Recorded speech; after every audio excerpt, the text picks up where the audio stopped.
On a hill at Mission Beach overlooking the Coral Sea, there was an Aboriginal settlement called the Hull River Aboriginal Settlement. The area is Djiru land, traditional home of a tribe of people called the Djiru Bagala.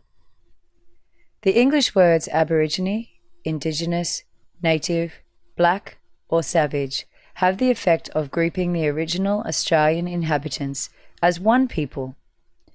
The words do not reflect how the Djiru see themselves. Djiru are one of many Australian nations, with a culture that spans tens of thousands of years.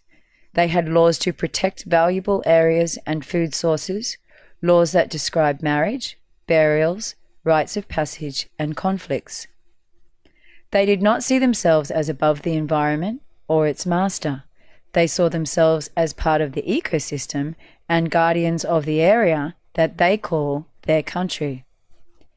Each person, family, and group can have different traditional totems. The totem of one family, for example, might be turtle, and the totems that they inherit are like their brother. They have a sacred duty at birth to protect the home of the totems. Removal of a tree that provided food, shelter, or materials would have been unthinkable. Fig trees would regenerate after shields were cut from their great buttress roots.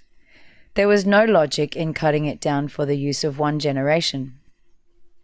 Colonial exploitation and cultivation removed from the environment the totems and essentials necessary for Djiru to sustain traditional life. It was the main source of conflict. Djiru law aimed at preserving survival of the Djiru was undermined by colonial institutions. The settlers held some preconceived notions of superiority, which they thought the science of the day supported.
Europeans saw themselves as superior and more evolved.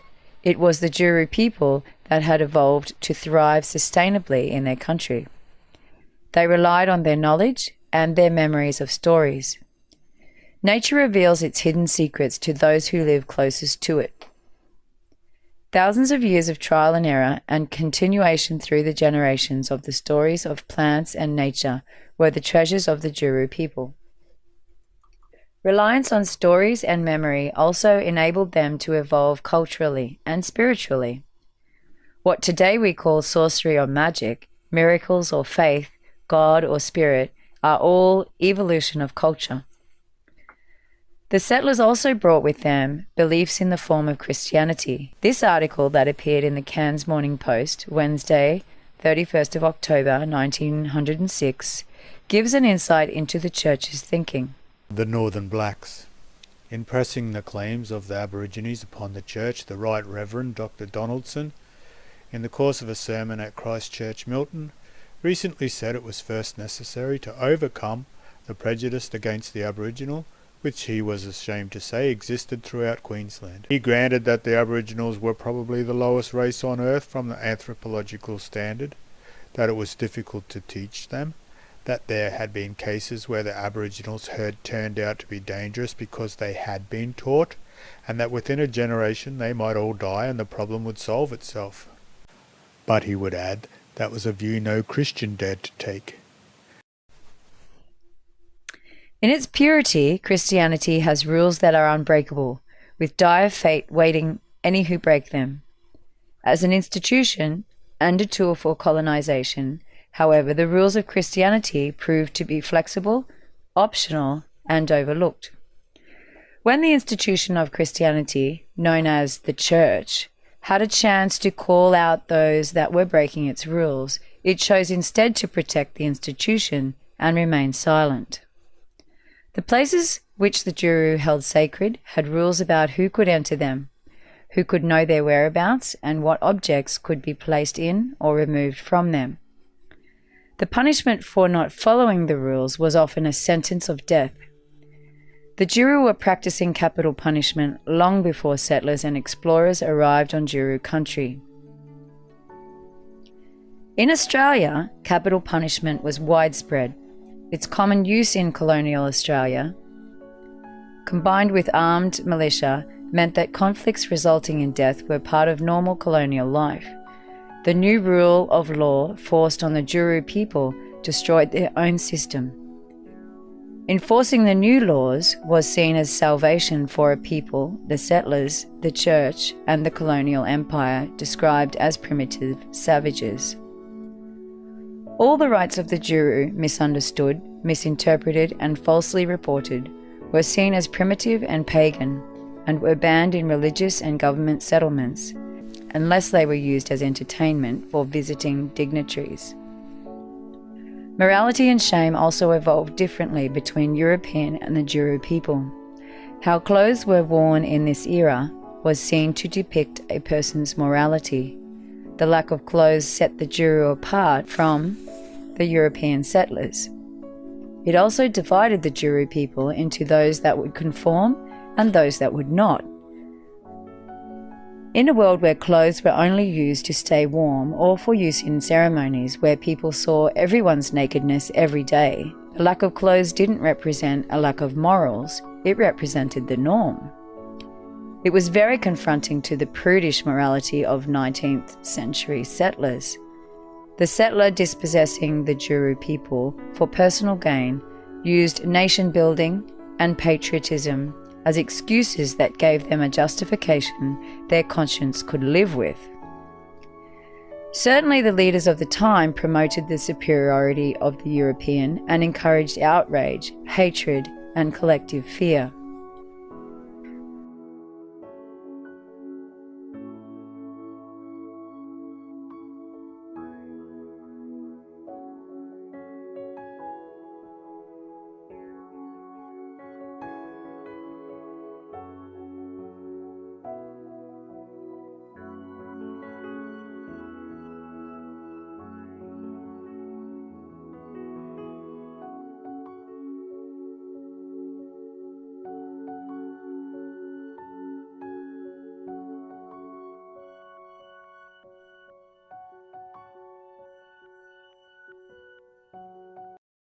Before the settlers arrived, there were sailors using the relative safety of the coastal passage behind the Great Barrier Reef, who would sometimes come ashore to get timber, water, and food. Interaction was not uncommon, and reports indicate they often traded goods on the beaches or in canoes. The area was heavily vegetated with impenetrable swamp and lawyer cane forest that formed a natural and imposing barrier between the foreshore and the plains behind.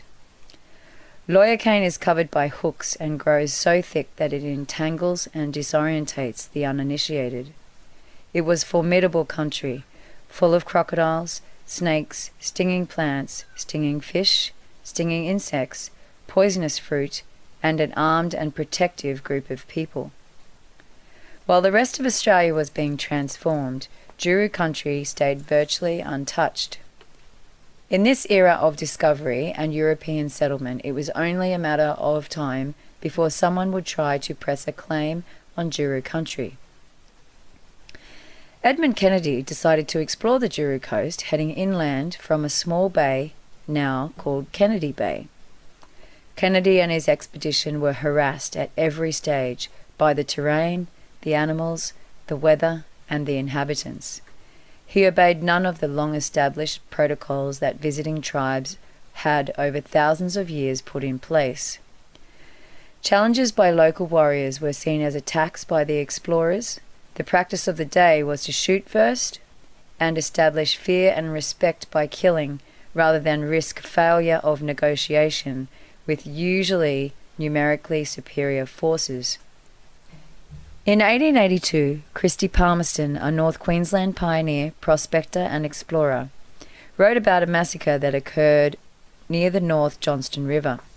He states that he was alone with his guide, who he described as his sooty companion, when they came across a formidable and large mob of Aborigines coming toward them.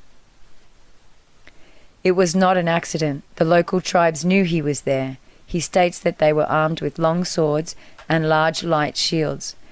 The men were painted with white and red clay, and they advanced openly. The leader was a gaunt old bald man, and he and Palmerston exchanged shouts, but neither of them knew the other's language. Here is Palmerston's account from his diary. I raised my rifle several times, but they kept encroaching and danger was imminent. Feigning to fire, and too much forbearance I saw would not avail us.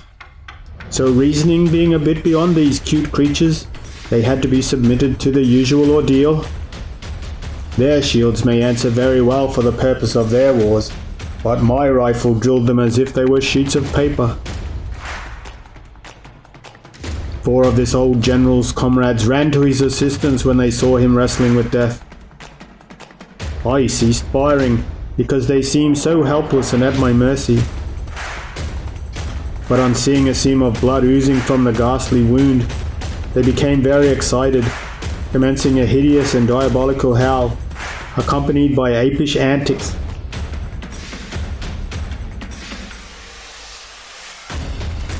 I feigned with my rifle again, but they only dropped behind their shields. My black companion did not understand the use of firearms, but carried a long scrub knife, and he was an athletic fellow and fought like a demon. Between us we made terrible havoc before the enemy gave way. In his own words, Palmerston admits that killing was the usual ordeal. The cost to the tribe of the loss of so much knowledge would have been devastating. Explorers told of collecting souvenirs, including mummified remains. It shows how little was known about the rites and customs. For the Djiru and surrounding tribes, the traditional laws to which the people of the land were bound, they bound to visitors and invaders. The fact that the visitors were ignorant of the law did not make them less culpable. The story of the demise of the Kennedy expedition is well documented. There are monuments and place names relating to it scattered throughout Djiru country. When it was reported in the press of the day, it was a sensation.